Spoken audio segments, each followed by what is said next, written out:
차가운 공기가 폐부를 찌르듯 스며들었다. 국화꽃의 짙은 향과 향불의 매캐한 연기가 뒤섞여 장례식장 전체를 무겁게 짓눌렀다. 강지훈은 영정사진 속에서 인자하게 웃고 있는 아버지를 멍하니 바라보며 서 있었다. 현실감이 느껴지지 않았다. 며칠 전까지만 해도 서재에서 함께 차를 마시며 회사의 미래를 논하던 아버지가 이제는 차가운 액자 속에 갇혀 있다는 사실이 도무지 믿기지 않았다. 조문객들의 행렬은 끊이지 않았다. 재계의 거물들, 정계의 주요 인사들, 그리고 아버지가 평생을 바쳐 일군 제국, 유성그룹의 임원들이 차례로 고개를 숙였다. 그들의 얼굴에는 저마다 다른 색의 슬픔과 계산이 뒤섞여 있었다. 하지만 그 누구의 표정도 지금 지훈의 곁에 서 있는 두 사람만큼 이질적이지는 않았다. 새어머니 박서연과 그녀의 아들 박민혁이었다. 박서연은 값비싼 검은색 상복을 입고 있었지만 그녀의 눈에서는 슬픔의 흔적을 찾아볼 수 없었다. 오히려 그녀는 장례식의 주관자로서 자신의 존재감을 과시하는데 여념이 없었다.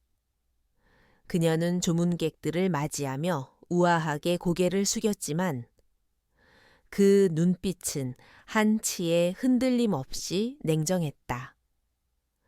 아버지가 남긴 거대한 유산을 어떻게 처리할지 벌써부터 머릿속으로 주파날을 튕기고 있는 것이 분명했다. 의붓형인 박민혁은 더욱 노골적이었다. 그는 슬픔을 연기하려는 시도조차 하지 않았다. 그의 얼굴에는 지루함과 짜증이 역력했고 가끔씩 지훈을 향해 던지는 경멸적인 시선은 날카로운 칼날 같았다. 아버지가 쓰러졌다는 소식을 들었을 때도 그는 병원 대신 변호사 사무실로 먼저 달려갔던 인물이었다. 그에게 아버지의 죽음은 슬픔이 아니라 마침내 찾아온 기회일 뿐이었다. 모든 절차가 끝나고 텅 빈 장례식장에 남은 것은 깊은 정적과 허무함 뿐이었다. 지훈은 아버지의 영정 앞에 마지막으로 술 한 잔을 올렸다. 아버지, 편히 쉬세요. 남은 일은 제가 알아서. 그러나 그는 말을 잇지 못했다. 무엇을 어떻게 해야 할지. 이제 그에게는 아무것도 남지 않은 것 같았다. 그가 기댈 수 있었던 유일한 버팀목이 사라져버린 지금. 그는 망망대해에 홀로 남겨진 조각배 신세였다. 집으로 돌아오는 차 안에서도 침묵은 계속되었다. 운전기사는 룸미러로 연신 뒤를 살폈지만 그 누구도 입을 열지 않았다. 거대한 철문이 열리고 익숙한 정원이 눈에 들어왔을 때 지훈은 비로소 작은 안도감을 느꼈다. 아버지의 흔적이 가득한 이 집만큼은 자신을 내치지 않으리라는 막연한 믿음 때문이었다. 하지만 그 믿음은 현관문을 들어서는 순간 산산조각이 났다. 거실 중앙에는 지훈의 짐가방 몇 개와 낡은 상자가 덩그러니 놓여 있었다. 박서연이 소파에 앉아 차가운 눈으로 그를 올려다보았다.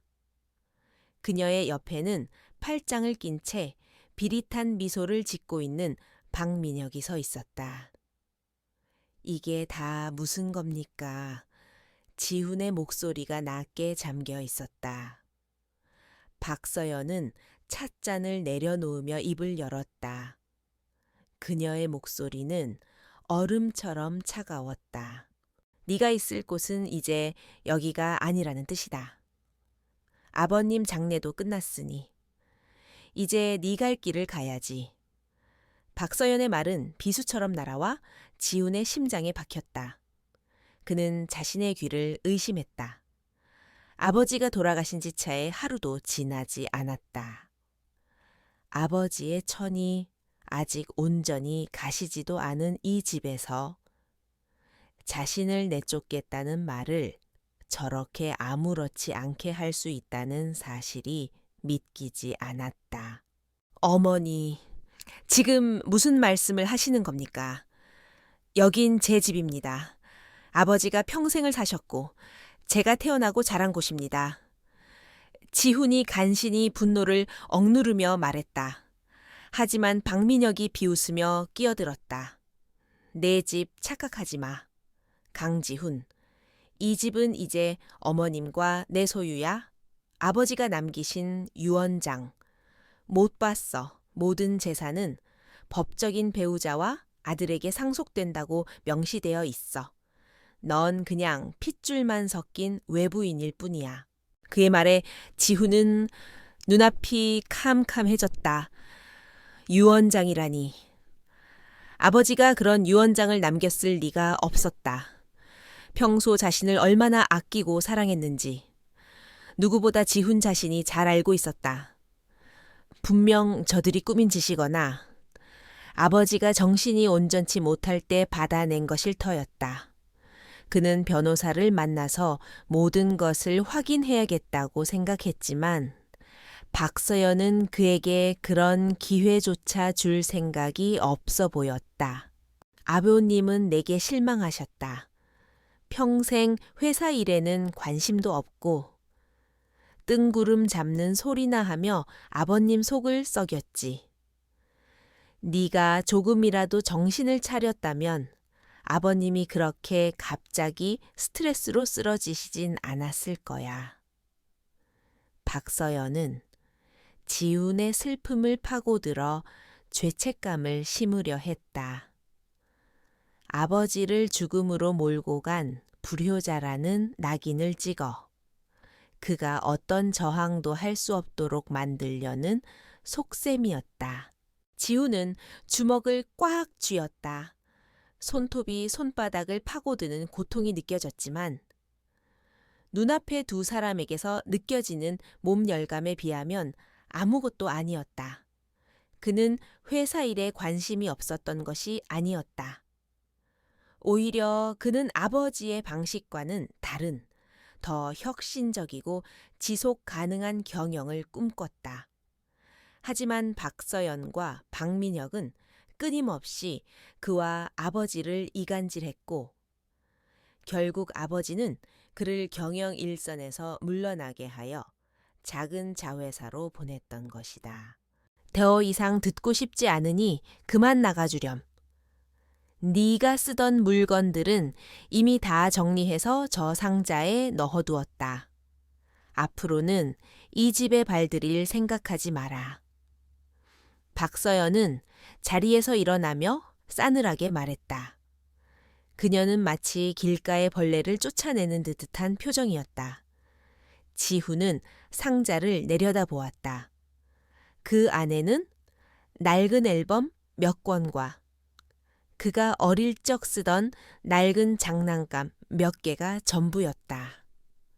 그의 20여 년 인생이 저 작은 상자 하나로 정리되어 버린 것이다. 박민혁은 지훈의 어깨를 거칠게 밀치며 현관문 쪽으로 그를 몰아세웠다. 꼴도 보기 싫으니까 당장 꺼져. 다시는 우리 눈앞에 나타나지 마. 혹시라도 회사 주변을 어슬렁거리다간 가만두지 않을 테니 그렇게 알아. 그의 입에는 승리자의 오만한 미소가 걸려 있었다. 아버지가 평생을 바쳐 이룩한 모든 것을 손에 넣은 그는 이제 눈엣가시 같던 지훈을 제거하는 일만 남았다는 듯 의기양양했다. 지훈은 아무런 저항도 하지 못했다. 아니, 하지 않았다. 지금 이 상황에서 소리를 지르고 몸부림치는 것은 그저 패배자의 발악으로 보일 뿐이라는 것을 알았다. 그는 마지막으로 거실 벽에 걸린 아버지의 사진을 바라보았다. 사진 속 아버지는 여전히 인자한 미소를 짓고 있었지만 어쩐지 그 미소가 슬퍼 보였다. 그는 말없이 돌아서서 문을 향해 걸었다. 묵직한 현관문이 닫히는 소리가 그의 등 뒤에서 거대한 종소리처럼 울려 퍼졌다. 쾅! 그 소리는 하나의 세상이 끝나고 다른 세상이 시작됨을 알리는 신호탄 같았다. 집 안에서는 박서연과 박민혁의 희미한 웃음소리가 들려오는 듯했다. 지훈은 차가운 밤 공기 속에 홀로 섰다. 손에 들린 것은 낡은 상자 하나뿐. 그는 고개를 들어 밤하늘을 보았다. 수많은 별들이 빛나고 있었지만 그의 눈에는 단 하나의 별도 들어오지 않았다.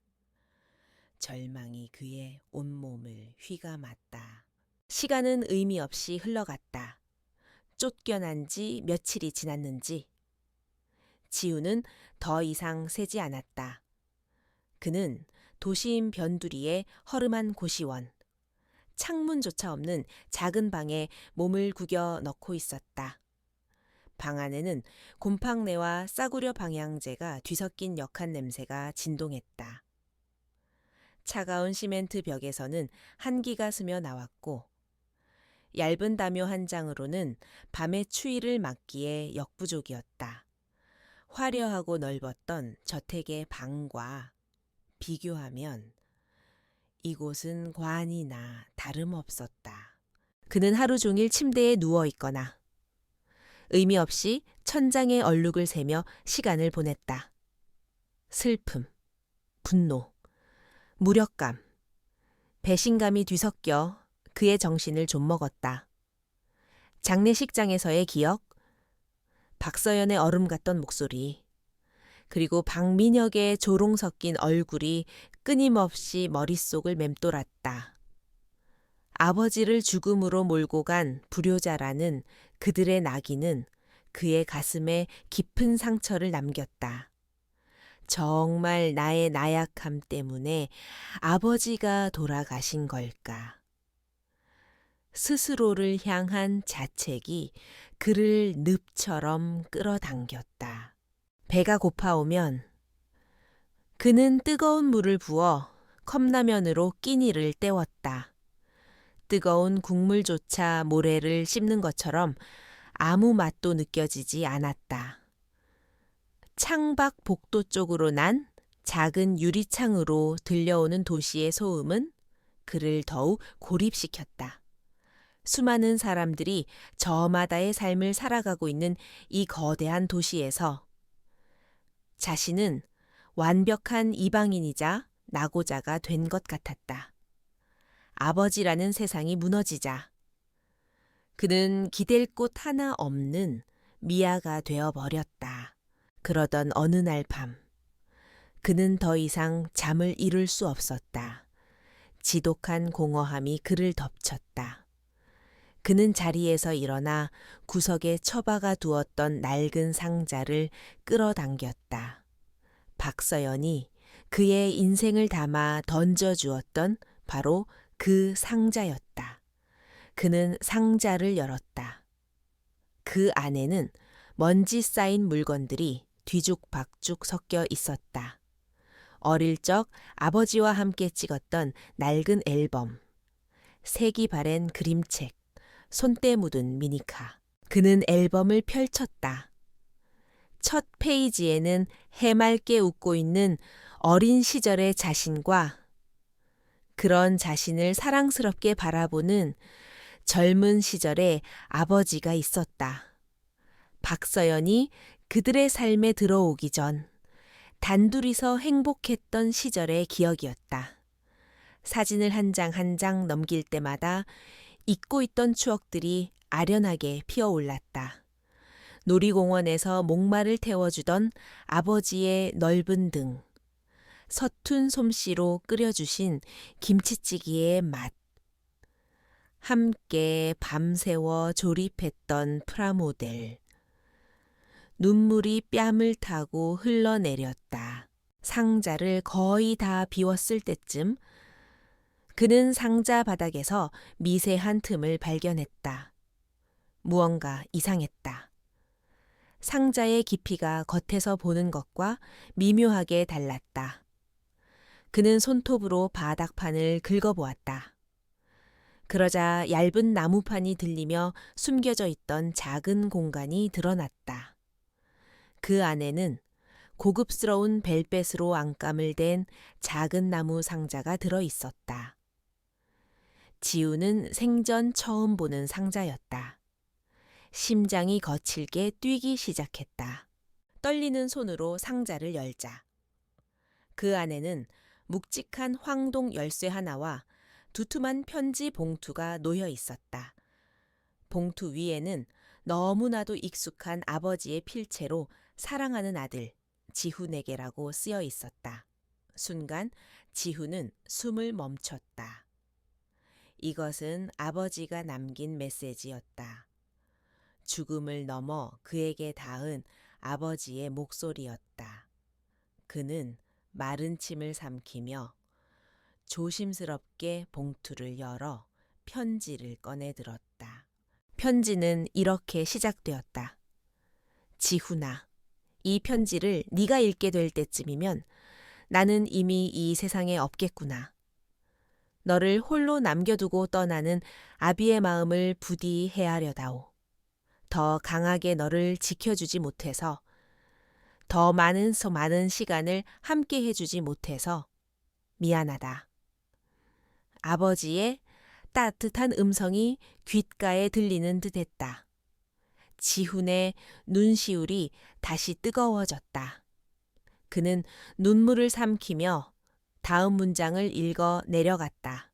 나는 박서연이라는 여자의 본성을 오래전부터 알고 있었다. 그녀의 탐욕과 야심이 언젠가 너를 해칠 것이라는 사실도. 그래서 오랫동안 만일의 사태를 준비해 왔단다. 내가 갑작스럽게 쓰러진다면 그들은 분명 너를 빈손으로 내쫓을 것이다. 그러니 절대로 그들과 맞서 싸우려 하지 마라. 지금의 너는 그들을 이길 수 없다. 아버지의 글에서는 깊은 슬픔과 아들을 향한 애끓는 걱정이 묻어났다. 이 편지와 함께 들어있는 열쇠를 가지고 김영민 변호사를 찾아가거라. 그는 내 유일한 친구이자 내가 모든 것을 믿고 맡길 수 있는 유일한 사람이다. 그가 앞으로 네가 무엇을 해야 할지, 그리고 내가 너를 위해 무엇을 남겨두었는지 모두 알려줄 것이다. 지훈아, 절대로 희망을 잃지 마라. 모든 것은 끝난 것이 아니라 이제부터가 진짜 시작이다. 편지의 마지막 문장은 지훈의 심장을 울렸다. 아들아, 너는 내가 아는 가장 강인하고 현명한 아이다. 나는 언제나 너를 믿는다. 그러니 스스로를 믿고 네 안에 잠들어 있는 거인을 깨우거라. 편지지를 붙잡은 지훈의 손이 부들부들 떨렸다. 절망의 늪에서 허우적거리던 그에게 아버지의 편지는 세상을 끌어올리는 동아줄과도 같았다. 아버지는 그를 버리지 않았다. 모든 것을 예측하고 그를 위한 길을 마련해 두었던 것이다. 죄책감과 무력감이 씻겨나가고 그 자리에는 뜨거운 무언가가 차오르기 시작했다. 그것은 분노이자 슬픔이자 그리고 아버지가 남긴 마지막 믿음에 보답해야 한다는 강렬한 의지였다. 그는 더 이상 나약한 강지훈이 아니었다.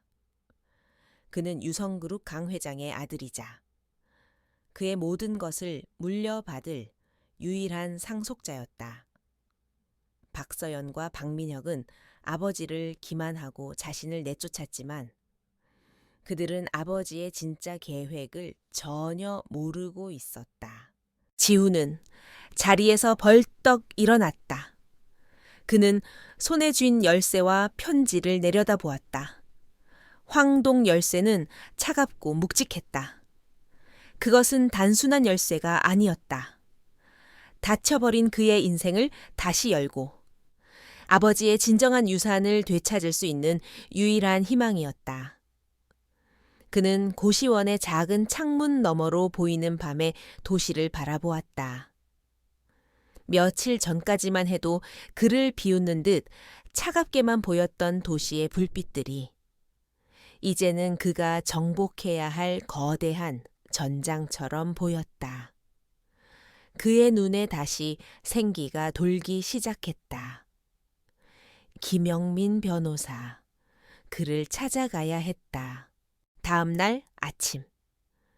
희미한 햇살이 고시원의 좁은 창틈으로 스며들었다. 강지우는 몇 년 만에 처음으로 깊은 잠을 잔 것 같았다. 아버지의 편지가 그의 마음에 꺼져가던 불씨를 다시 지폈다. 그는 더 이상 무력한 희생자가 아니었다. 그는 자리에서 일어나 유일하게 있는 옷을 최대한 단정하게 차려입고 차가운 물로 세수를 했다. 거울에 비친 자신의 모습은 여전히 초췌했지만 눈빛만큼은 어제와 확연히 달라져 있었다. 아버지가 편지에 남긴 주소는 서울의 중심계에서 약간 벗어난 조용한 골목에 위치한 낡은 상가 건물이지였다.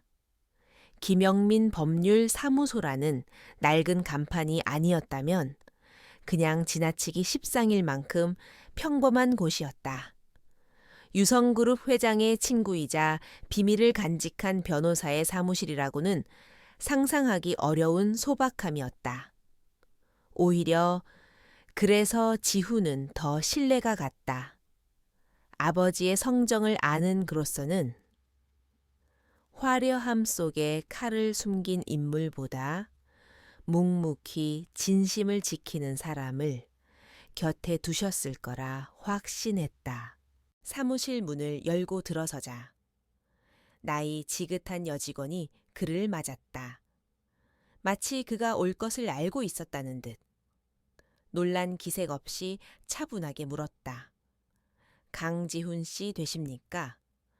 지훈이 고개를 끄덕이자 그녀는 안쪽 사무실로 그를 안내했다. 변호사님께서 기다리고 계십니다. 사무실은 오래된 책 냄새와 짙은 커피 향으로 가득했다. 방의 대부분을 차지한 거대한 책장에는 법전과 서류철이 빽빽하게 꽂혀 있었다. 책상 뒤에 앉아있던 노신사가 자리에서 일어났다. 60대 후반으로 보이는 그는 희끗희끗한 머리카락에 두꺼운 돋보기 안경을 쓰고 있었다. 날카롭지만 따뜻한 눈빛이 인상적이었다. 그가 바로 김영민 변호사였다. 어서 오게. 지훈 군, 자네 아버님 일은 정말 안타깝게 됐네. 진심으로 애도를 표하네. 그의 목소리에는 깊은 슬픔과 진심 어린 위로가 담겨 있었다. 그는 지훈이 겪었을 고통을 이미 다 알고 있다는 듯 따뜻한 눈으로 그를 바라보았다. 자리에 앉은 지훈은 품속에서 아버지의 편지와 열쇠를 꺼내 그에게 건넸다. 김 변호사는 편지를 읽지 않고 열쇠를 받아들었다. 그는 잠시 열쇠를 물끄러미 바라보다가 사무실 구석에 있는 거대한 철제 금고를 가리켰다. 자네 아버지가 남긴 진짜 유산은 저 안에 있네. 그리고 저 금고를 열 수 있는 사람은 이 세상에 자네뿐이야. 직접 열어보게. 지우는 김 변호사의 말에 따라 금고로 다가갔다. 낡고 투박한 금고였지만 그 위압감은 대단했다. 그는 떨리는 손으로 열쇠를 구멍에 넣고 돌렸다. 둔탁한 금소금과 함께 묵직한 금고문이 천천히 열렸다. 금고 안에는 수십 개의 서류철과 인감도장, 그리고 여러 개의 통장들이 가지런히 정리되어 있었다. 이것이 아버지의 진짜 유산이라는 말에 지우는 압도당하는 기분을 느꼈다. 김 변호사는 금고 안에서 가장 두꺼운 서류철 하나를 꺼내 책상 위에 올려놓았다. 서류철 표지에는 강민준 최종위원장 진본이라고 적혀 있었다. 자네가 장례식장에서 들었던 유언장은 자네 아버지가 박서연과 그 아들을 속이기 위해 10년 전에 만들어둔 가짜라네. 물론 법적인 효력은 있지만 그보다 더 우선하는 최종 유언장이 바로 이것이지. 김 변호사는 안경을 고쳤으며 차분하게 설명하기 시작했다. 그의 설명은 충격적이었다. 아버지는 박서연의 탐욕을 일찌감치 간파하고 그녀가 자신의 사후에 어떤 행동을 할지 모두 예측하고 계셨다. 그래서 일부러 유성그룹의 경영권과 대부분의 주식을 박민혁에게 넘기는 것처럼 보이는 유언장을 작성해 그녀를 안심시켰다. 아버지는 박민혁의 무능함과 오만함이 결국 회사를 위기로 몰고 갈 것을 알고 계셨다. 회사를 통째로 망가뜨릴 수 있는 공개적인 상속 분쟁을 피하기 위해 기꺼이 껍데기를 그들에게 던져준 것이었다. 그렇다면 제게 남겨주신 것은 무엇입니까? 지훈이 묻자 김 변호사는 유언장의 마지막 페이지를 펼쳐 그에게 보여주었다. 그곳에는 단 한 줄의 문장이 적혀 있었다. 서울시 강남구 대치동 천공서 5번지 토지 및 건물 일체를 아들 강지훈에게 상속한다. 지훈은 고개를 갸웃했다. 대치동의 건물이면 분명 비싸겠지만 수십조 원에 달하는 유성그룹 전체에 비하면 보잘것없는 재산이었다. 아버지가 자신에게 고장 낡은 건물 하나를 남겼을 리가 없었다. 지훈의 실망 섞인 표정을 읽은 김 변호사는 빙그레 웃으며 다른 서류를 꺼내 보였다. 그것은 해당 건물의 공식 감정평가서였다.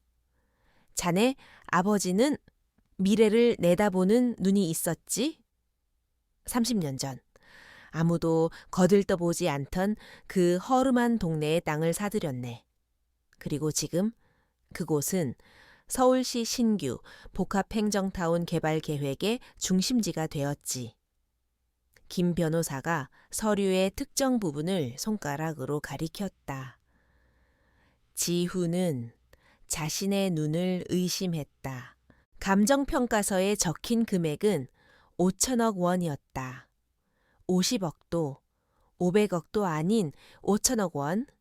지훈은 숫자를 몇 번이고 다시 세어보았다. 현실감이 느껴지지 않는 액수였다. 이게 정말입니까? 그의 목소리가 떨려 나왔다. 김 변호사는 고개를 끄덕였다. 그렇네. 박서연과 박민혁은 그저 낡고 오래된 건물로만 알고 있을 걸세. 그들은 서류상의 가치만 볼 뿐 그 땅이 품고 있는 진짜 잠재력을 알아볼 안목이 없지. 이것이 자네 아버지가 자네에게 남긴 진짜 유산이자 복수를 위한 무기일세. 김 변호사는 아버지가 그에게 단순히 돈을 남겨주려 한 것이 아니라고 덧붙였다.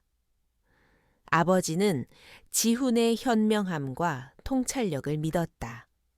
이 거대한 자본을 바탕으로 무너진 것을 되찾고 더 나아가 아버지의 이상이었던 정직한 기업을 세워주기를 바랐던 것이다. 이것은 단순한 상속이 아니라 아들이 이어가야 할 무거운 사명이자 마지막 신뢰의 증표였다. 모든 설명을 들은 지훈은 한동안 말을 잃었다. 아버지의 거대하고 치밀한 계획에 온몸에 소름이 돋았다. 자신을 경영 일선에서 밀어냈던 것조차. 사실은 박서연과 박민혁의 견제로부터 자신을 보호하고 뒤에서 조용히 힘을 키울 시간을 벌어주기 위한 아버지의 깊은 뜻이었음을 깨달았다. 그는 아버지의 유언장과 자신의 이름이 선명하게 찍힌 건물 등기부등본을 가만히 내려다보았다. 슬픔과 충격이 가시고 그 자리에는 강철처럼 차가운 결의가 들어찼다. 그는 고개를 들어 김영민 변호사를 바라보았다. 그의 눈빛은 더 이상 흔들리지 않았다. 변호사님, 이제 우리가 가장 먼저 해야 할 일은 무엇입니까? 며칠 후 강지훈은 김영민 변호사와 함께 강남구 대치동의 낡은 건물 앞에 섰다. 5층짜리 건물은 주변에 화려하고 세련된 빌딩들 사이에서 마치 시간을 거슬러 온 유물처럼 보였다. 외벽은 군데군데 페인트가 벗겨져 시멘트 속살을 드러냈고 창문에는 두꺼운 먼지가 쌓여 안을 들여다볼 수조차 없었다. 겉보기에는 당장이라도 철거될 운명처럼 보이는 그야말로 버려진 건물이었다. 여기가 정말 5천억 원의 가치를 지닌 곳이란 말인가? 지우는 여전히 믿기지 않았다. 김 변호사는 주위를 한번 둘러보더니 지훈에게 고갯짓을 했다. 들어가세. 지훈은 아버지의 유품 상자에서 나온 황동 열쇠를 꺼내 굳게 닫힌 철문에 꽂아 넣었다. 끼익 하는 날카로운 마찰음과 함께 수십 년은 좋게 잠겨 있었을 법한 문이 열렸다. 안으로 들어서자 코에 쾌한 곰팡이 냄새와 먼지가 코를 찔렀다. 로비는 텅 비어 있었고 바닥에는 발자국 하나 없이 먼지만이 소복이 쌓여 있었다. 마치 세상과 단절된 유령의 집 같았다. 김 변호사는 로비를 가로질러 엘리베이터도 계단도 아닌 구석의 낡은 청소 도구함으로 향했다. 그가 낡은 문을 열자 안에는 빗자루와 걸레 몇 개가 전부였다. 지훈이 의아한 표정으로 바라보자 김 변호사는 안쪽 벽면을 손으로 더듬더니 무언가를 눌렀다. 그러자 벽의 일부가 소리 없이 안으로 밀려 들어가며 최신식 디지털 키패드와 홍채 인식 스캐너가 모습을 드러냈다. 낡은 건물 외관과는 전혀 어울리지 않는 최첨단 보안 장비였다. 이곳의 존재를 아는 사람은 나를 포함해 단 3명뿐이었네. 자네 아버지, 그리고 자네 아버지가 가장 신뢰했던 비서실장, 그리고 나, 이제 회장님이 돌아가셨으니 2명만 남은 셈이지. 김 변호사가 설명했다. 이 홍채 인식 장치는 회장님과 직계 가족인 자네만 통과할 수 있도록 설정되어 있네. 자네가 이곳의 새로운 주인이 되는 첫 번째 관문인 셈이야. 지우는 스캐너의 눈을 가까이 댔다. 붉은 빛이 그의 홍채를 스캔하자 인증되었습니다라는 기계음과 함께 숨겨져 있던 벽이 옆으로 스르르 열렸다. 그 너머에는 어둠 속으로 이어지는 깊은 지하 공간과 세련된 디자인의 엘리베이터가 있었다. 밖에서 보았던 낡은 건물의 모습은 모두 위장이었던 것이다. 지훈과 김 변호사는 엘리베이터에 올라탔다. 버튼에는 층수 대신 알 수 없는 기호들만 새겨져 있었다. 김 변호사가 특정 버튼을 누르자 엘리베이터는 소리 없이 지하 깊은 곳으로 내려가기 시작했다. 문이 열리는 순간 지훈은 자신의 눈을 의심했다. 그의 앞에는 영화에서나 볼 법한 최첨단 비밀 기지가 펼쳐져 있었다. 수십 대의 고성능 컴퓨터가 놓인 넓은 사무 공간, 벽면을 가득 채운 거대한 스크린이 설치된 중앙 통제실, 그리고 조용한 소음을 내며 작동 중인 수많은 서버들. 이곳은 단순히 숨겨진 공간이 아니었다. 완벽하게 작동하는 하나의 거대한 조직, 그 자체였다. 여기는 1000명 티엔밍 전략 컨설팅의 본부일세. 김 변호사가 낮은 목소리로 말했다. 서류상으로는 작은 컨설팅 회사로 등록되어 있지만 이곳의 실체는 자네 아버지가 유성그룹과는 별개로 운영해 온 비밀 조직이야. 유성그룹이 외부에 노출된 군대라면 이곳은 그림자 속에서 모든 것을 통제하는 사령부인 셈이지. 김 변호사는 지훈을 중앙 통제실, 회장의자로 안내했다. 유성그룹 본사의 회장실과 놀랍도록 닮아 있었지만 모든 장비는 훨씬 더 진보된 것들이었다. 김 변호사의 설명은 계속되었다. 1000명은 단순히 비밀 사무실이 아니었다. 이곳 서버에는 유성그룹의 모든 거래 내역과 내부 정보, 계약서는 물론 박서연과 박민혁이 저지른 온갖 비리와 불법 행위의 증거들이 고스란히 저장되어 있었다. 아버지는 수년간 조용히 그들의 약점을 수집하고 분석해왔던 것이다. 또한 1000명은 유성그룹의 공식 자금 흐름과는 완전히 분리된 막대한 규모의 비자금을 여러 개의 해외 계좌를 통해 운용하고 있었다. 하지만 가장 놀라운 것은 따로 있었다. 김 변호사가 스크린에 띄운 것은 하나의 인물 데이터베이스였다. 그곳에는 지난 10년간 박서연의 입김 때문에 억울하게 회사를 떠나야 했던 수많은 유능한 인재들의 신상 정보가 모두 담겨 있었다. 그들의 전문 분야, 경력, 현재 거주지, 그리고 연락처까지 아버지는 내쳐진 충신들을 잊지 않고 언젠가 그들을 다시 불러 모을 날을 위해 모든 것을 기록해 두었던 것이다. 지훈은 회장 의자에 깊숙이 몸을 묻었다.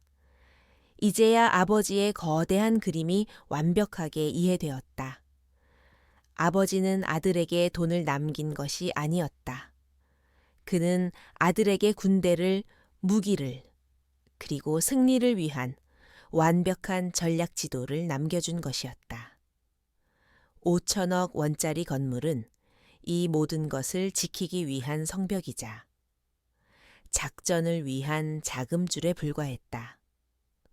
아버지의 진정한 유산은 바로 이 그림자 속의 제국 1000명이었다. 복수심을 넘어선 무거운 사명감이 그의 어깨를 짓눌렀다. 이것은 단순히 빼앗긴 것을 되찾는 싸움이 아니었다. 아버지의 평생과 신념이 담긴 유성그룹을 탐욕스러운 자들의 손에서 구해내고 아버지가 꿈꿨던 진정한 기업의 모습을 바로 세워야 하는 전쟁이었다. 그는 더 이상 쫓겨난 슬픈 아들이 아니었다. 그는 아버지의 유지를 잇는 1000명의 새로운 주인이었다. 지훈은 거대한 스크린을 바라보았다. 실시간으로 유성그룹의 주가와 재무 상태가 그래프로 표시되고 있었다. 박민혁이 취임한 이후 모든 지표가 위험할 정도로 하락하고 있었다. 그의 무능함이 아버지의 제국을 좀먹고 있는 것이 눈에 보였다. 지훈의 눈빛이 차갑게 빛났다. 그는 자리에서 일어나 김 변호사를 돌아보았다. 그의 목소리에는 슬픔의 흔적 대신 지휘관의 단호함이 서려 있었다.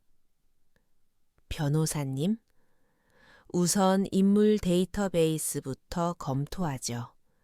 이제 우리의 사람들을 집으로 불러 모을 시간입니다. 유성그룹의 회장실은 주인을 잃은 지 한 달도 채 되지 않았지만 그 분위기는 완전히 달라져 있었다. 강민준 회장이 아끼던 묵직하고 고풍스러운 가구들은 모두 치워지고 그 자리에는 번쩍이는 금속과 유리로 만들어진 감각적이지만 차가운 가구들이 들어서 있었다. 박민혁은 거대한 회장 의자에 몸을 파묻은 채 통유리창 너머로 서울의 전경을 내려다보고 있었다. 그의 입계는 세상을 다 가진 듯한 오만한 미소가 걸려 있었다. 그의 옆에는 박서연이 우아하게 서서 아들의 어깨를 다독였다. 이제야 모든 것이 제자리를 찾은 것 같구나. 아들아, 이 유성그룹은 처음부터 내 것이었어야 해. 그녀의 목소리에는 만족감과 탐욕이 짙게 배어 있었다. 그들은 강지훈이라는 마지막 걸림돌을 치워버리고 마침내 이 거대한 제국을 완벽하게 손에 넣었다고 생각했다. 그들에게 강민준 회장의 죽음은 애도의 대상이 아니라 축하해야 할 승리의 전리품이었다. 박민혁의 시대가 열리자 유성그룹에는 즉시 피바람이 불었다. 그는 취임 첫 주에 열린 임원회의에서 30년간 유성그룹의 재무를 책임져 온 CFO를 공개적으로 모욕했다. CFO가 신규 해외 자원 개발 사업의 위험성을 조목조목 지적하며 재검토를 요청하자 박민혁은 서류를 집어던지며 소리쳤다. 언제까지 그렇게 낡아빠진 생각에 갇혀 있을 겁니까? 시대가 변했어요. 공격적인 투자 없이는 성장도 없습니다. 제 방식에 따를 수 없다면 지금 당장 그 자리에서 내려오시죠. 결국 CFO를 비롯한 아버지 시절의 충신들은 줄줄이 회사에서 쫓겨났다. 그 빈자리는 박민혁의 대학 동창이나 유흥업소에서 어울리던 질 나쁜 인물들로 채워졌다. 전문성과 충성심은 사라지고 아첨과 무능만이 남았다. 회사는 급격히 안정을 잃고 흔들리기 시작했다. 박민혁이 독단적으로 밀어붙인 해외 자원 개발 사업은 시작부터 삐걱거렸다. 현지 정부와의 소통 문제, 예상치 못한 환경 규제 등으로 사업 비용은 눈덩이처럼 불어났고 수익은 불투명해졌다. 하지만 박민혁은 자신의 실수를 인정하지 않았다. 그는 오히려 회사 공금을 쌈짓돈처럼 사용하며 호화로운 생활을 즐겼다. 수억 원을 호가하는 스포츠카를 몇 대씩 사들이고 매일 밤 강남의 최고급 룸살롱에서 파티를 열었다. 회장실 인테리어 비용으로만 수십억을 쏟아붓는 그의 행태에 회사 내부에서는 불만이 터져 나왔지만 누구도 감히 입을 열지 못했다. 그의 뒤에는 여왕처럼 군림하는 박서연이 버티고 있었기 때문이다. 결국 우려했던 사태가 터졌다. 무리한 투자와 방만한 경영으로 회사의 자금 흐름에 심각한 문제가 생긴 것이다. 당장 다음 달에 만기가 돌아오는 수천억 원의 기업 어음을 막지 못하면 유성그룹은 창사 이래 최대의 부도 위기에 직면할 수 있는 상황이었다. 긴급히 소집된 회의에서 새로운 재무 담당 임원은 굳은 얼굴로 보고했다. 단기적으로 현금화할 수 있는 자산을 총동원해야 합니다. 그렇지 않으면 정말 위험합니다. 바로 그때 한 임원이 조심스럽게 입을 열었다. 회장님, 강남 대치동에 있는 낡은 건물이 하나 있습니다. 장부상 가치는 거의 없지만 땅이 있으니 매각하면 급한 불은 끌 수 있을 겁니다. 그 말에 박민혁의 눈이 번쩍였다. 그는 그 건물의 존재를 까맣게 잊고 있었다. 아버지가 무슨 이유에선지 유품처럼 아끼며 팔지 않았던 귀찮기만 한 애물단지.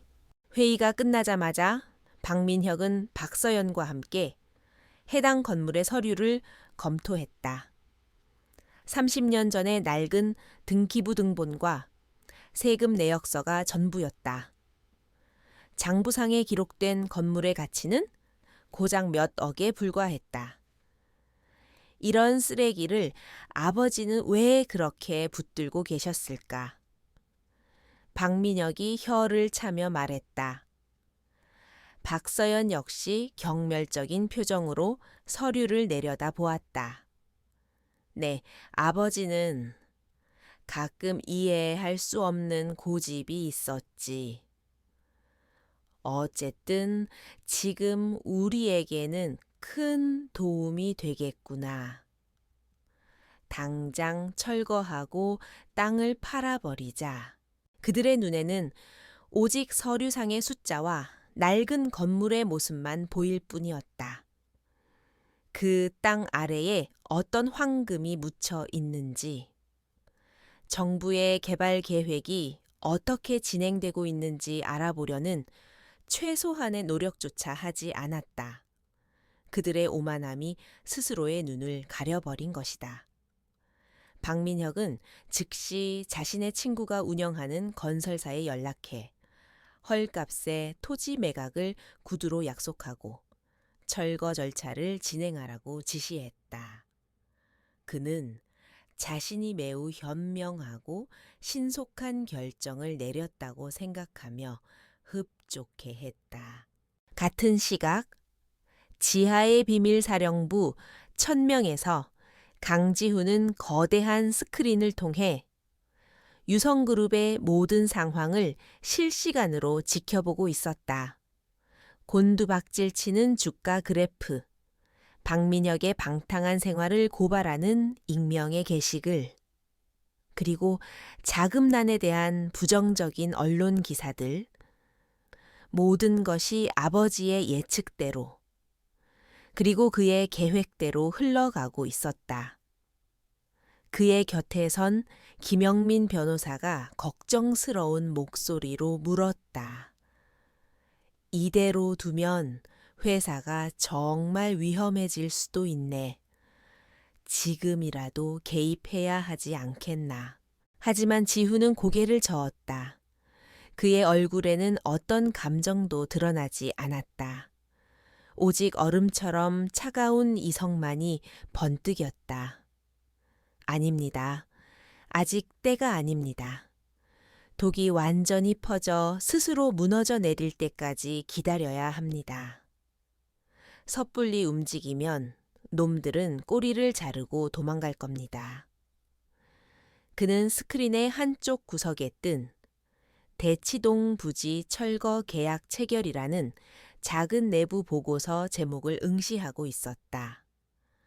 마침내 쥐가 덫을 향해 스스로 발을 들여놓기 시작한 것이다.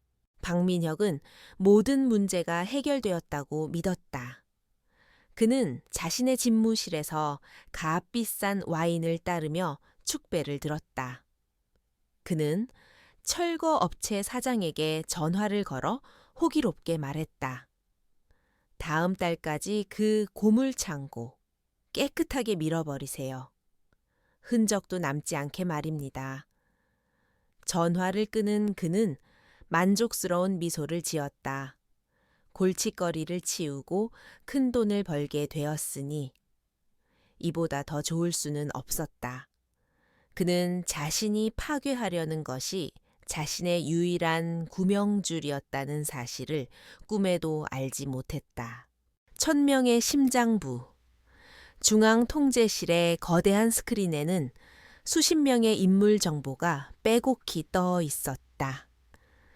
강지훈과 김영민 변호사는 스크린 앞에 서서 한 사람 한 사람의 이력을 꼼꼼히 검토했다. 그들은 모두 한때 유성그룹의 핵심 인재였지만 박서연의 눈밖에 나면서 억울하게 회사를 떠나야 했던 충신들이었다. 아버지께서 남기신 데이터베이스는 단순한 기록이 아니었다. 그것은 흩어진 군대를 다시 모을 수 있는 유일한 징집 명부였다. 지우는 그들의 얼굴 사진과 이력을 보며 무거운 책임감을 느꼈다. 이들은 단지 박서연의 권력욕 때문에 자신의 모든 것을 바친 회사에서 쫓겨난 희생 양들이었다. 그들을 다시 불러 모으는 것은 단순히 복수를 위한 도구를 모으는 것이 아니었다. 아버지의 사람들이자 유성그룹의 진정한 주인인 그들의 명예를 되찾아주는 일이기도 했다. 지훈은 수많은 인물들 중에서 한 사람의 프로필을 손가락으로 가리켰다. 최진영, 전 유성그룹 최고 재무책임자 CFO, 강민준 회장의 창업 시절부터 함께하며 유성그룹을 반석 위에 올려놓은 1등 공신이자 회장의 가장 굳건한 방패였던 인물. 박민혁이 취임하자마자 가장 먼저 내쫓았던 사람이기도 했다. 김 변호사가 입을 열었다. 최 부회장님은 회장님의 오른팔이셨네. 아마 회장님의 계획을 가장 잘 이해하고 실행에 옮겨주실 유일한 분일 걸세. 하지만 박민혁에게 쫓겨난 이후로 세상과 등을 지고 시골에 내려가 계신다고 들었네. 마음의 상처가 아주 깊으실 거야. 지우는 고개를 끄덕였다. 이 거대한 전쟁을 승리로 이끌기 위해서는 최진영이라는 백전노장의 지혜가 반드시 필요했다. 이메일이나 전화 통화로는 그의 마음을 돌릴 수 없을 것이었다. 지우는 직접 그를 찾아가기로 결심했다. 그는 가장 평범한 옷으로 갈아입고 김 변호사가 알려준 주소를 향해 기차에 몸을 실었다. 화려한 도시를 벗어나 한적한 시골 풍경이 차창 밖으로 스쳐 지나갔다. 최진영의 집은 작은 강이 흐르는 조용한 시골 마을에 있었다. 그는 작은 텃밭을 가꾸며 소일하고 있었다. 흙 묻은 작업복 차림에 그는 과거 재계의 거물이었던 위엄은 찾아볼 수 없었지만 그 눈빛만은 여전히 예리하게 살아있었다. 그는 갑작스러운 지훈의 방문에 놀라지도 반가워하지도 않았다. 오히려 경계심 가득한 눈으로 지훈을 위아래로 훑어볼 뿐이었다. 여긴 어쩐 일인가? 이제 와서 나 같은 늙은이를 찾아올 용건은 없을 텐데. 그의 목소리에는 깊은 환멸과 배신감이 묻어 있었다. 지훈은 정중하게 고개를 숙였다. 드릴 말씀이 있습니다. 부회장님, 잠시만 시간을 내주십시오. 최진영은 지훈을 헛간 옆 평상으로 이끌었다. 그는 지훈에게 어떤 음료도 권하지 않았다. 지훈은 서두르지 않았다.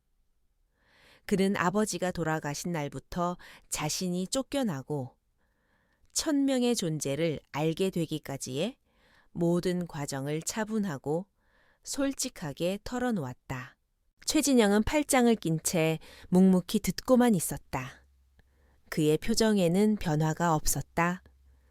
지훈의 이야기가 끝나자 그는 쓴웃음을 지으며 말했다.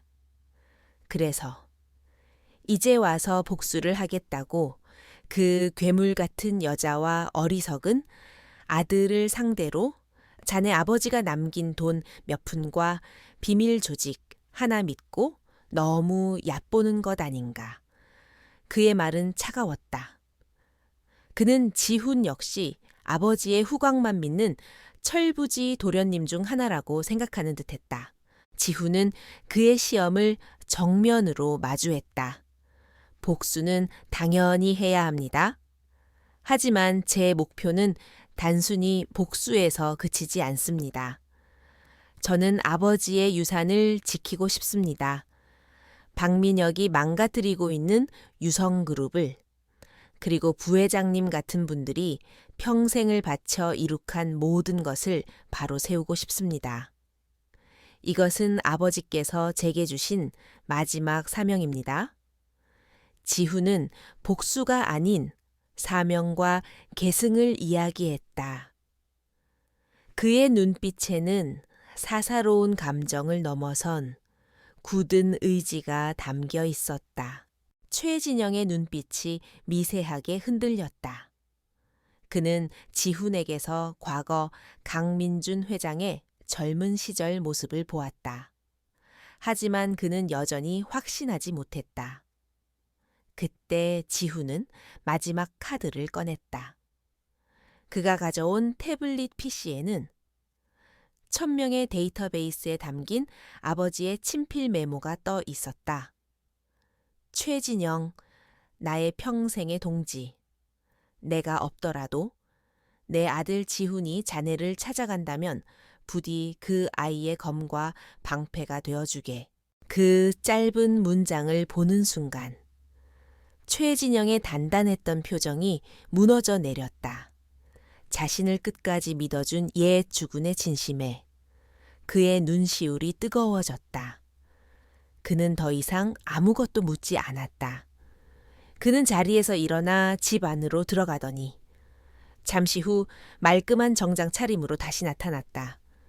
그의 눈에는 과거 유성그룹의 모든 것을 호령하던 지략가의 불꽃이 다시 타오르고 있었다. 가세. 늙은이의 지혜가 아직 쓸모가 있을지 모르겠군.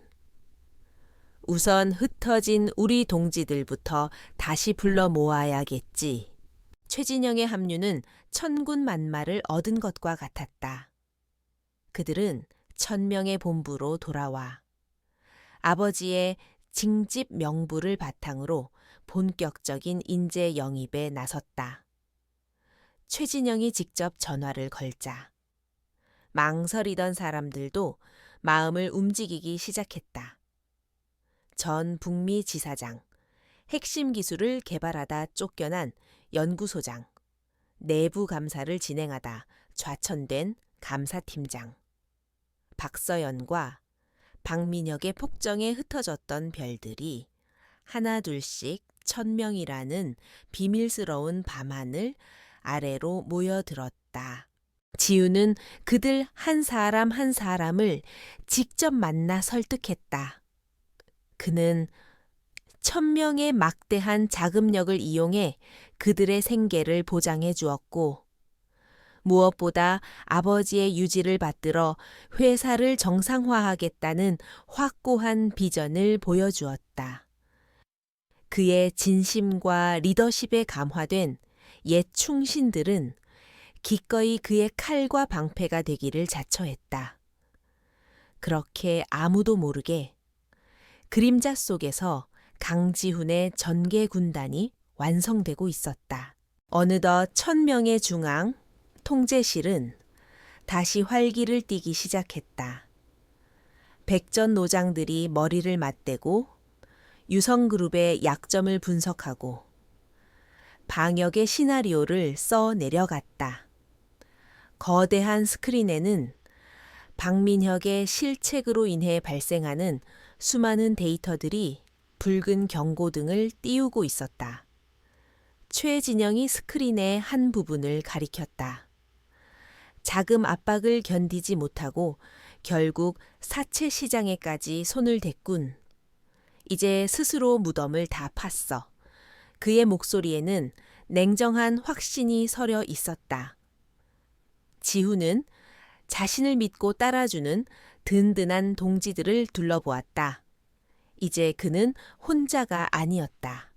그는 자신의 군대를 이끄는 지휘관으로서 첫 번째 명령을 내렸다.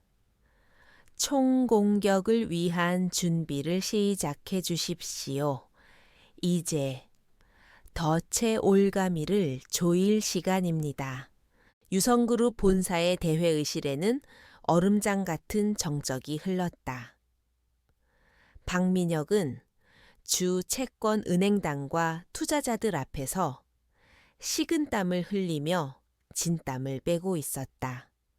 그의 서툰 변명과 실현 불가능한 약속들은 더 이상 통하지 않았다. 날카로운 질문들이 사방에서 쏟아졌다. 단기 부채 상환 계획에 대한 구체적인 자금 조달 방안을 제시하십시오. 무리한 해외 투자로 인한 손실액이 천문학적입니다. 경영 실패에 대해 어떻게 책임지실 겁니까? 박민혁은 아무런 대답도 하지 못했다. 그저 마른 입술만 달싹일 뿐이었다. 그의 옆에 앉은 새로운 재무 담당 임원은 얼굴이 새하얗게 질려 서류만 뒤적이고 있었다. 결국 은행 단장은 최후 통첩을 날렸다. 일주일의 시간을 드리겠습니다. 그때까지 명확한 자금 확보 방안을 가져오지 못한다면 저희는 유성그룹에 대한 모든 지원을 중단하고 즉시 채권 회수 절차에 들어갈 것입니다. 그 말은 사실상의 사망 선고나 다름없었다. 회의가 끝나자마자 박민혁은 회장실로 도망치듯 돌아와 값비싼 도자기를 벽에 집어 던지며 분노를 터뜨렸다. 박서연이 다급하게 들어와 그를 말렸다. 진정해. 아들아, 이성을 잃으면 모든 것을 잃는 거야. 박민혁은 붉게 충혈된 눈으로 소리쳤다. 이성 지금, 이게 이성을 찾게 생긴 상황입니까? 저 늙은 여우들이 당장 돈 내놓으라고 목을 조르고 있잖아요. 이제 그들의 발등에 불이 떨어진 것이 아니라 온몸이 불길에 휩싸인 것이나 마찬가지였다. 그들에게 남은 선택지는 단 하나뿐이었다. 강남 대치동의 낡은 건물 부지. 박민혁은 당장 매각을 서두르라고 지시했다. 공개 입찰을 통해 제값을 받을 시간적 여유가 없었다. 그는 자신의 친구에게 헐값이라도 좋으니 최대한 빨리 현금화할 수 있는 거래를 성사시키라고 소리쳤다. 그의 조급함과 무지는 스스로를 벼랑 끝으로 더 빠르게 몰아가고 있었다. 이 모든 상황은 1000명의 거대한 스크린을 통해 실시간으로 강지훈에게 보고되고 있었다. 박민혁이 채권단에게 압박받는 모습, 분노의 찻소리 지르는 음성까지 모두 지훈의 팀은 유성그룹의 모든 통신망을 감청하고 핵심 인물들을 감시하고 있었다. 최진영 전 부회장이 데이터 그래프를 가리키며 말했다. 예상대로입니다. 이제 곧 미끼를 물 것입니다. 놈이 땅을 시장에 내놓는 즉시 저희도 움직여야 합니다. 지우는 이미 모든 준비를 마친 상태였다. 1,000명의 막대한 자금을 바탕으로 그는 블루스톤 개발이라는 위장회사를 설립해 두었다. 서류상으로는 최근 급부상하는 유망한 부동산 개발 회사로 흠잡을 데 없이 완벽하게 꾸며져 있었다. 지훈의 충신 중 한 명인 전 해외 마케팅 본부장이 이 회사의 대표를 맡았다. 그는 뛰어난 협상가이자 능구렁이 같은 임기응변의 대가였다.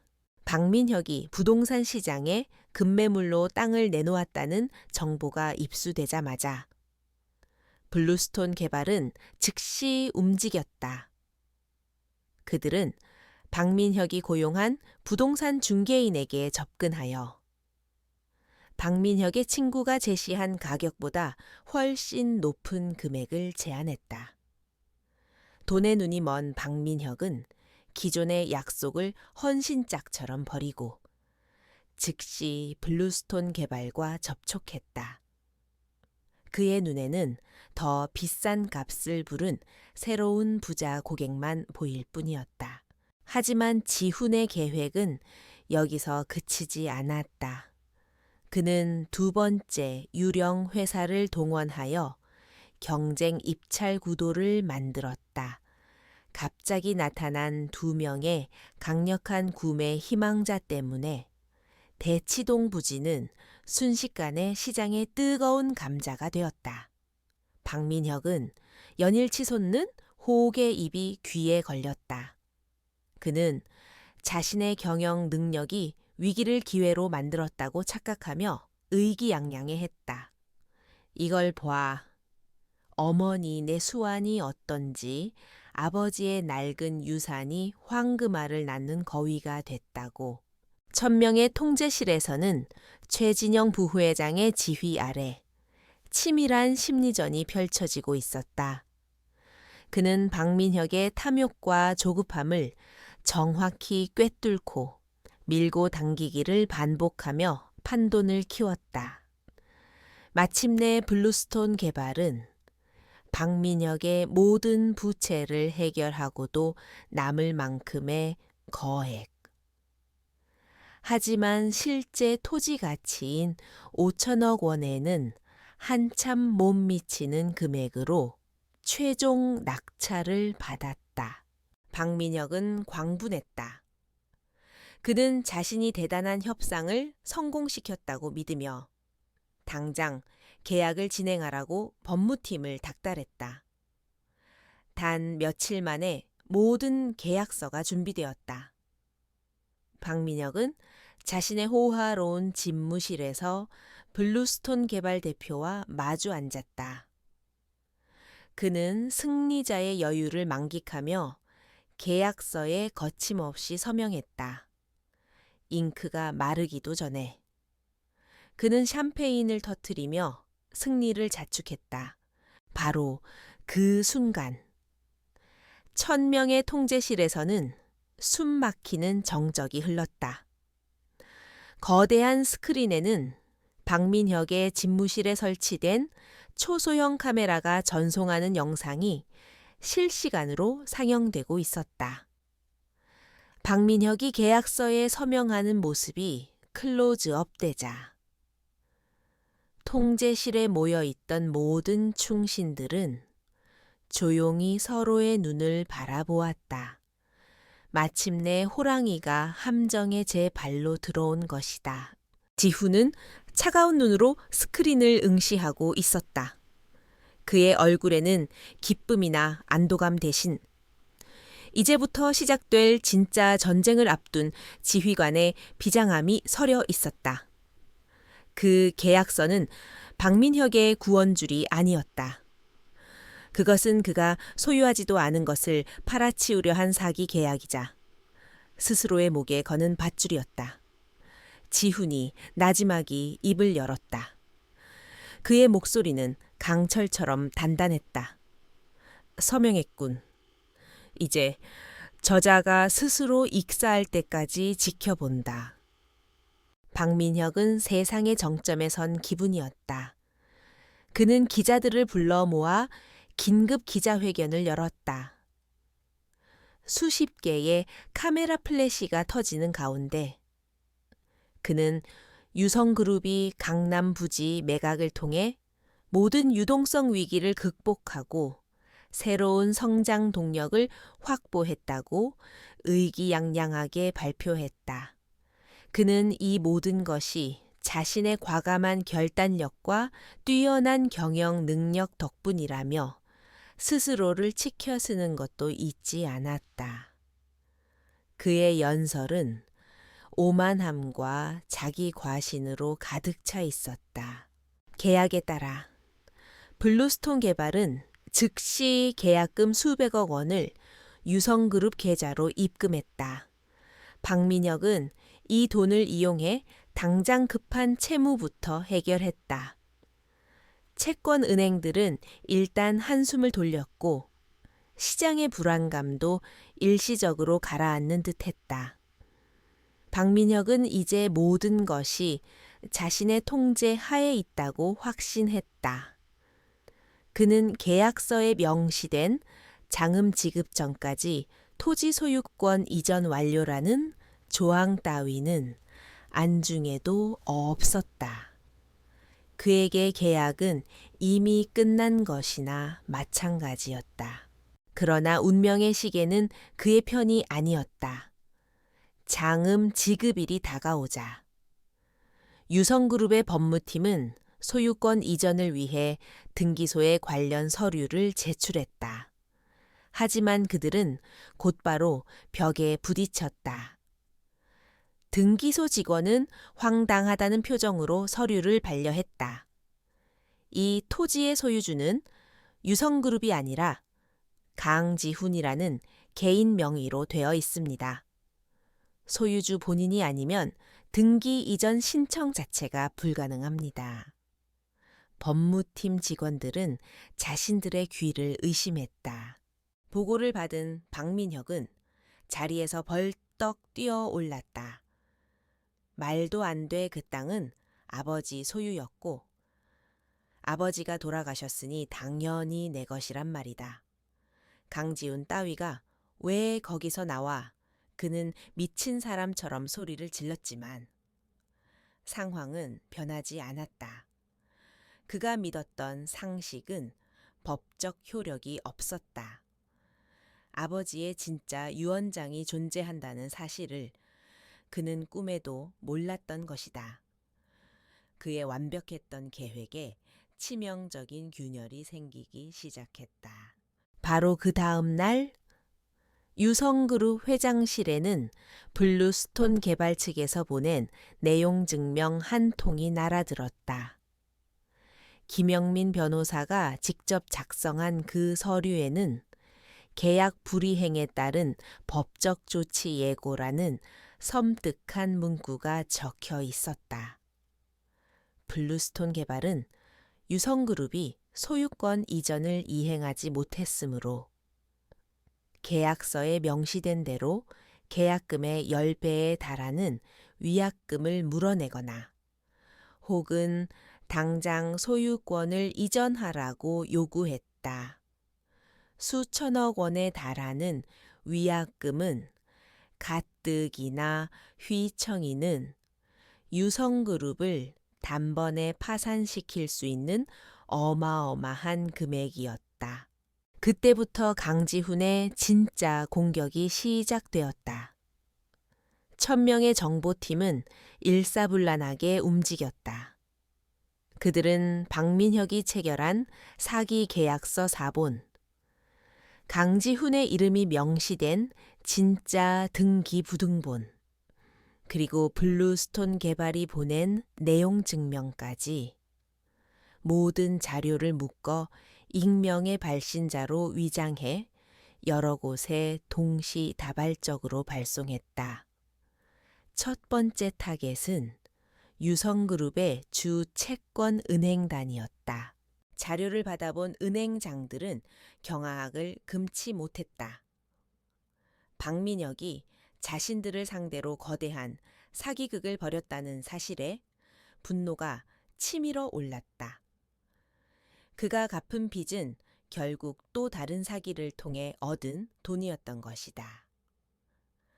배신감에 휩싸인 은행들은 즉시 긴급 회의를 소집하고 유성그룹에 대한 모든 금융 지원을 중단함과 동시에 박민혁을 사기죄로 형사 고발하는 방안을 검토하기 시작했다.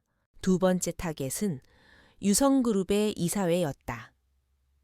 박민혁의 꼭두각시가 아닌 아직 양심이 남아있던 몇몇 사회이사들에게 동일한 자료가 전달되었다. 회사의 회장이 존재하지도 않는 자산을 매각하려 한 전대미문의 사기 사건에 연루되었다는 사실에 이사회는 발칵 뒤집혔다. 이는 단순히 경영 실책이 아니라 회사의 존립 자체를 위협하는 명백한 범죄 행위였다. 이사들은 즉시 회장 불신임안을 발의하고 임시 주주총회를 소집해야 한다고 목소리를 높였다. 마지막으로 가장 신뢰받는 경제 전문 기자에게 정교하게 가공된 정보가 흘러 들어갔다. 재벌 3세 회장, 수천억 원대 부동산 사기극으로 그룹 전체를 파산 위기로 몰아넣다. 라는 자극적인 헤드라인과 함께 기자의 취재가 시작되자 유성그룹을 둘러싼 흉흉한 소문은 증권가를 중심으로 걷잡을 수 없이 퍼져나갔고 회사의 주가는 하루 만에 폭락하기 시작했다. 박민혁의 세상은 순식간에 무너져 내렸다. 사방에서 압박의 전화가 빗발쳤다. 그는 자신의 변호사들에게 소리를 질렀지만 그들은 계약은 유효하며 명백한 사기죄에 해당한다는 절망적인 대답만 되풀이할 뿐이었다. 박서연 역시 창백하게 질린 얼굴로 어쩔 줄을 몰랐다. 그들이 쌓아 올린 모래성은 거대한 파도 앞에 흔적도 없이 쓸려 나가고 있었다. 완벽하다고 믿었던 그들의 계획은 사실 처음부터 거대한 덫의 일부였음을 이제야 깨달았다. 며칠 후 박민혁의 책상 위로 서류 한 장이 배달되었다. 그것은 이사회와 채권단 공동 명의로 발송된 긴급 임시 주주총회 소집 통보서였다. 안건은 단 하나. 회장 박민혁의 중대한 경영 실책 및 사기 행위에 대한 해임 결의안이었다. 그 종이 한 장은 그의 화려했던 시대가 끝났음을 알리는 공식적인 사망 진단서였다.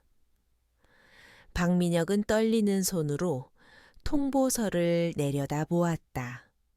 그의 뇌리에는 단 한 사람, 비웃는 듯한 강지훈의 얼굴이 떠올랐다.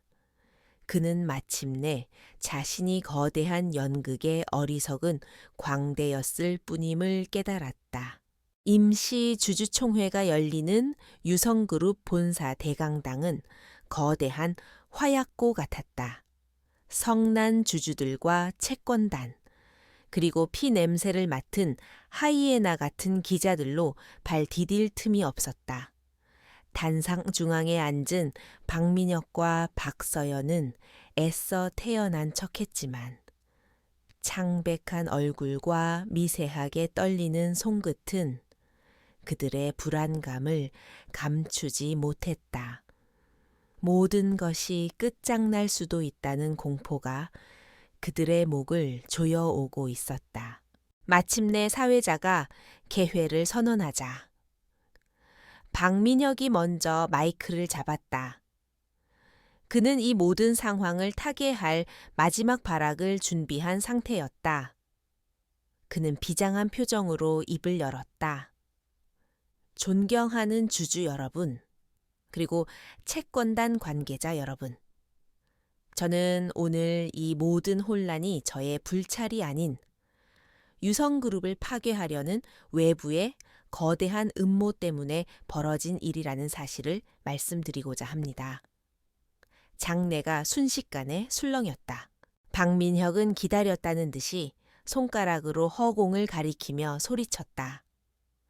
그 음모의 배후는 바로 제 의붓동생 강지훈입니다. 그는 아버지의 유산에 앙심을 품고 불법적인 방법으로 대치동 부지에 등기 서류를 위조하여 빼돌렸습니다. 그리고 유령 회사와 결탁하여 저에게 사기 계약을 유도하고 회사를 위기에 빠뜨린 것입니다. 이것은 단순한 경영권 분쟁이 아니라 회사의 근간을 흔드는 명백한 테러 행위입니다. 그의 영의는 실감났다.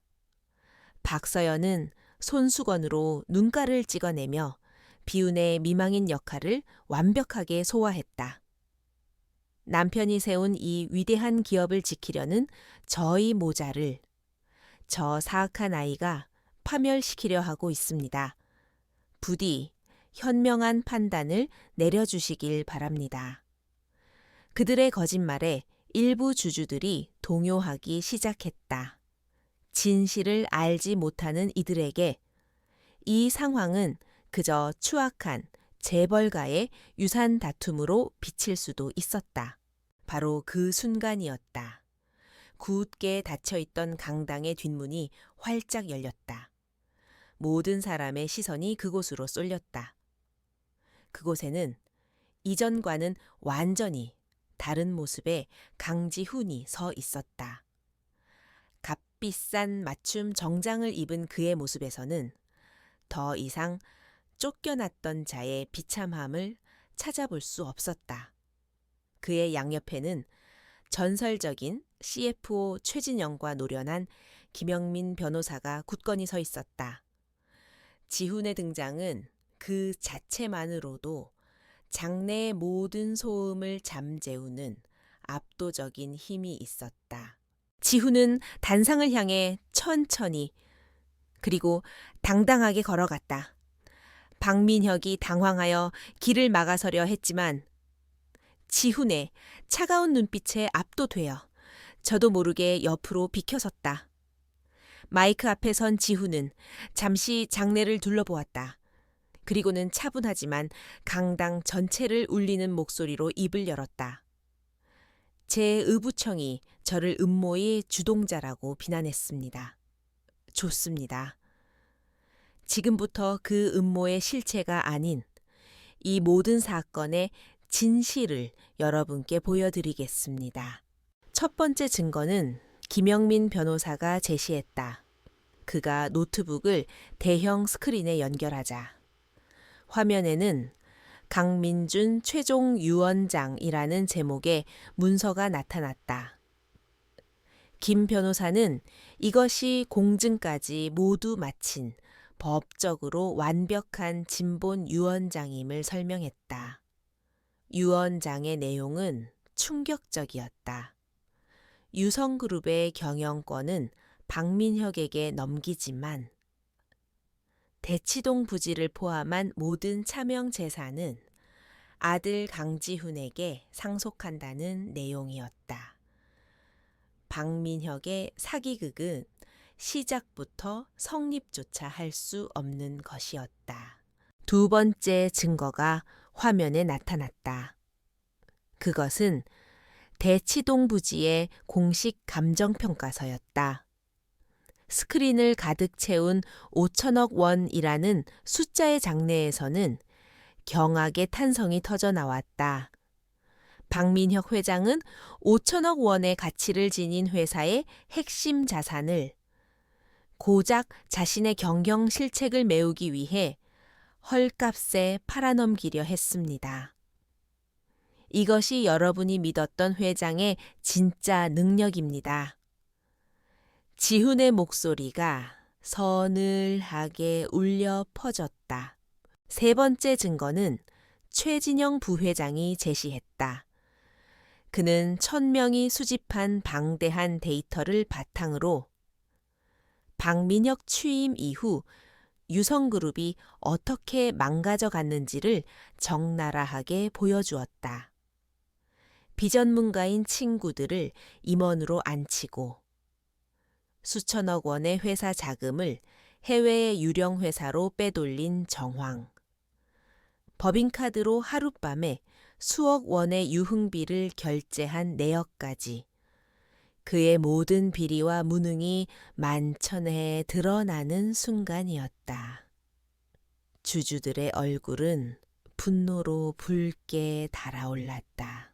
박민혁은 완전히 무너져 내렸다. 그는 의자에 주저앉아 거짓말이야. 전부 거짓말이야. 라고 중얼거릴 뿐이었다. 박서연 역시 사색이 되어 아무 말도 하지 못했다.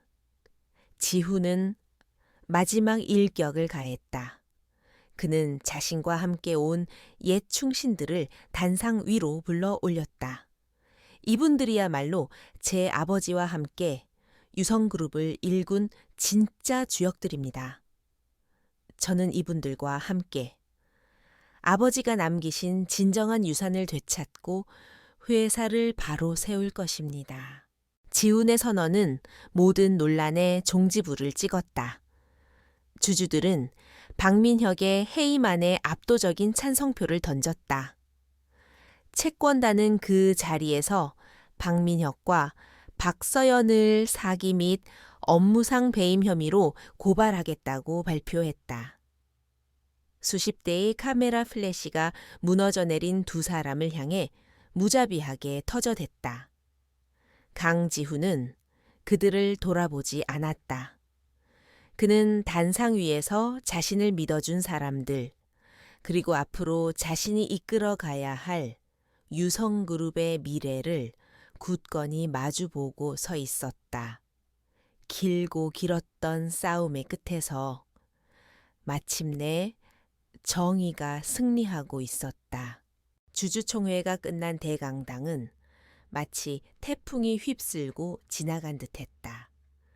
박민혁과 박서연은 보안 요원들에게 이끌려 초점 없는 눈으로 퇴장했다. 그들을 둘러싼 수백 대의 카메라 플래시와 기자들의 질문 공세는 패배자에게 가하는 무자비한 채찍질과도 같았다.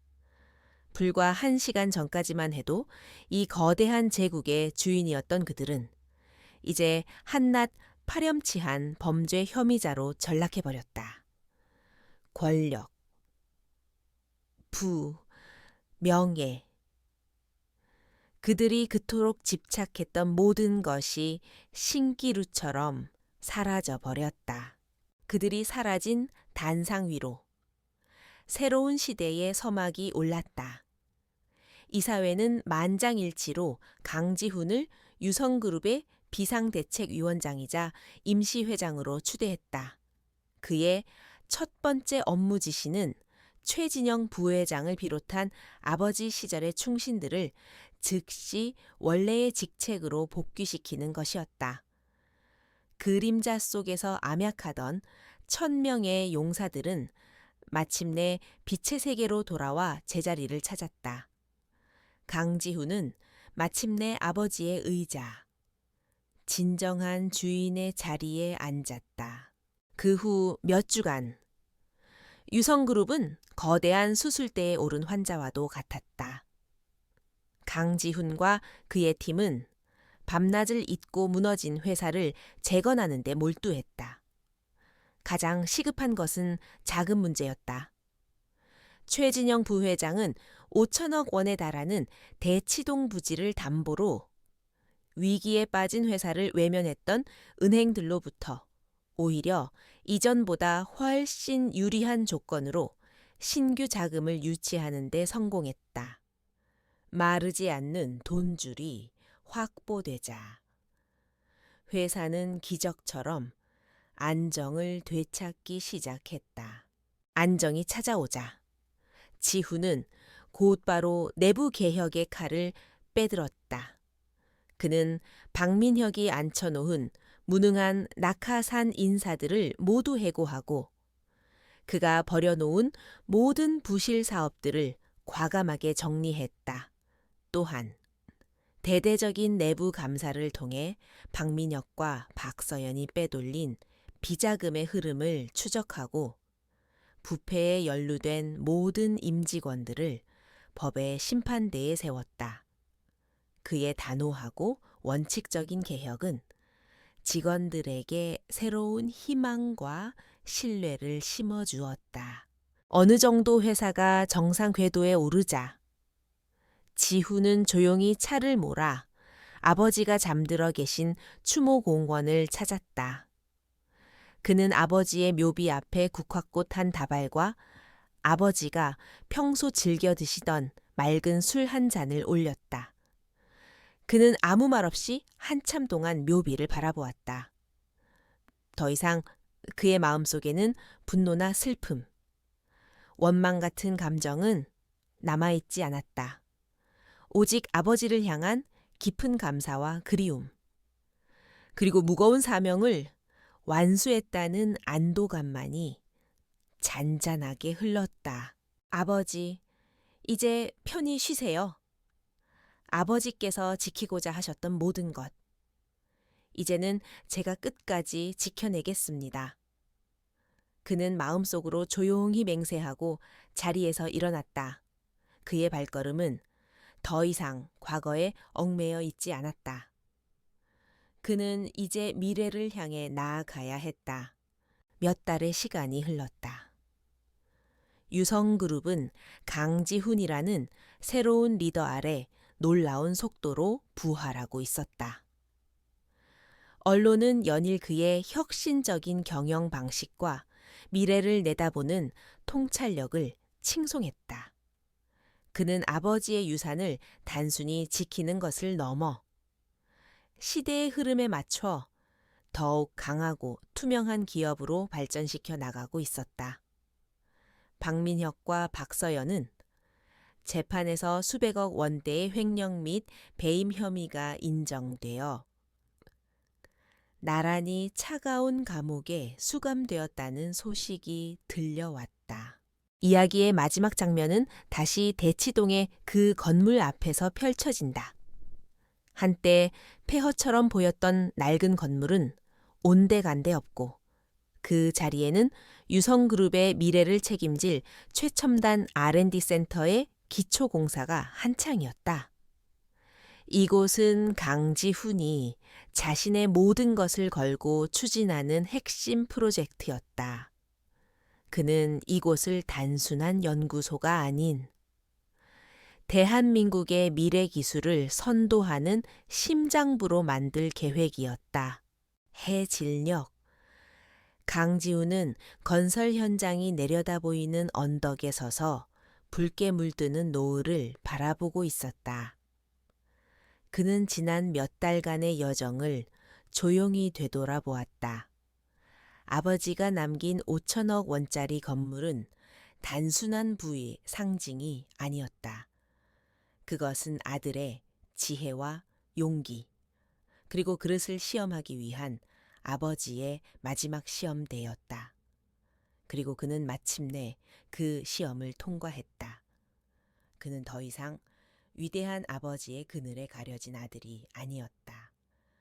그는 스스로의 힘으로 자신의 운명을 개척하고 수많은 사람들의 미래를 책임지는 진정한 리더로 거듭난 것이다.